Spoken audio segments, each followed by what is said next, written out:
the Vatican moves in the most extraordinary ways, and Vatican diplomacy is remarkable. Even when you're told the Pope doesn't answer letters, and you should have sent this to that particular address, and so on. 2 or 3 days later, you realise that things have started to happen, and that clearly the Vatican has noticed what you'd said and acted on it.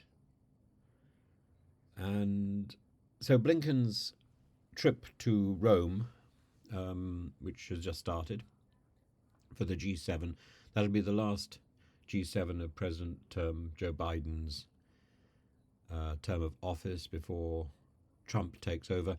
And Blinken is expected also to meet with Pope Francis. The global implications of these discussions at the G7 and also with the Pope are significant. Biden's presidency is coming to its close. Trump is standing by to reshape US foreign policy in we know not what direction.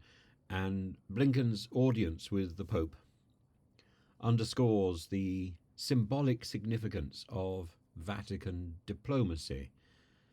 The G7's role in supporting Ukraine since the 2022 Russian invasion needs to be, well, will be central to any discussion. Biden's administrative legacy in aiding Ukraine, the military support, the debt forgiveness, the diplomatic leadership, and Trump's incoming administration, this wild card, and I'm sure everybody at the G7 will be quietly doing a sort of intake of breath. And he may be, Zelensky says it's a positive. Other people think that it will be a situation where he presses Ukraine to cede territory. But there are many people watching, and not least Giorgio Bianchi's controversial stance on the Ukraine conflict, his claims about the Minsk agreement, his accusations of neo-Nazi ideology in Ukraine. It's not stuff you haven't heard before, but it is stuff from Italy, and I'm not sure I'm inclined to repeat it. It's the most important thing are the two big conflicts at the moment, the conflict in Ukraine and the conflict in Gaza. A number of Arab foreign ministers will be joining the discussions, and Biden's push for better government and reconstruction mechanisms in place for the for looking forward to a peace in the Middle East. I think that would be something that he would want to see if he can sort of at least finger it into position. There will be challenges posed not least by the ICC's arrest warrants for Netanyahu and for Gallant, and indeed for Putin, complicating the negotiations towards a ceasefire either in Ukraine or in Gaza, because you can't invite somebody who is now a wanted criminal to sit round your table and discuss a peace proposal. So it causes problems. The G7 is also, I think, concerned about Israel's operations in Lebanon and in its intention to continue those operations when and if it feels it needs to, even if it's under the terms of a ceasefire.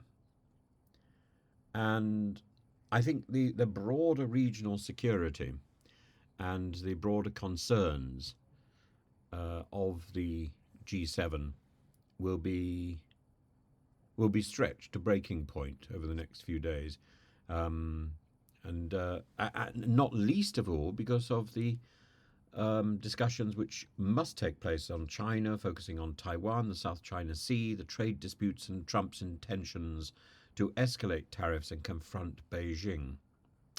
I think the most interesting aspect of Blinken's trip is his audience with Pope Francis at this moment of moral and diplomatic uncertainty, and the Vatican's historical role in conflict resolution and humanitarian advocacy cannot be overstated.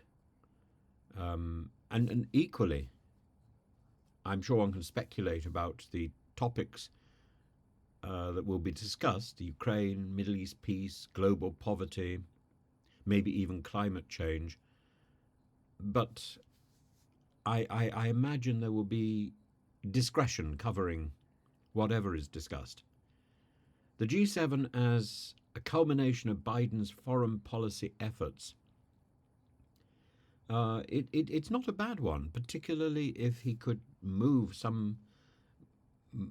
little further towards peace in the Middle East. And it will contrast with the uncertainty surrounding Trump's impending presidency.